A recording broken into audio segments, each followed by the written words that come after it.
Hey everyone! In today's video, I'm going to show you how to get Only Girls on OmeTV. I'll walk you through the entire setup step by step.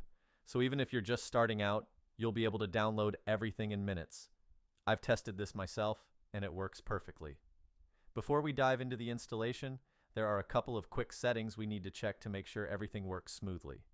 First, head over to your device's settings, then tap on General.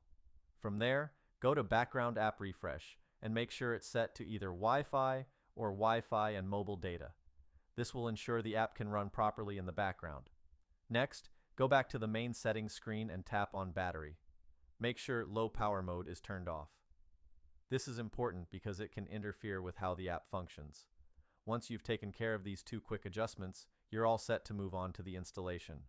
Now that we've got the basics covered, let's move forward. Open your browser and go to Aprilia.com. This is a reliable platform that offers various modded and helpful tools. Use the search bar to look up OmeTV mod and select it from the list of results. You'll be taken to a detailed page with info like download stats and user reviews. Just hit the Download Now button and the download process will begin. The download usually only takes a few moments. If this is your first time using the site, there's one more step you'll need to complete. Don't worry, it's quick, simple, and completely free.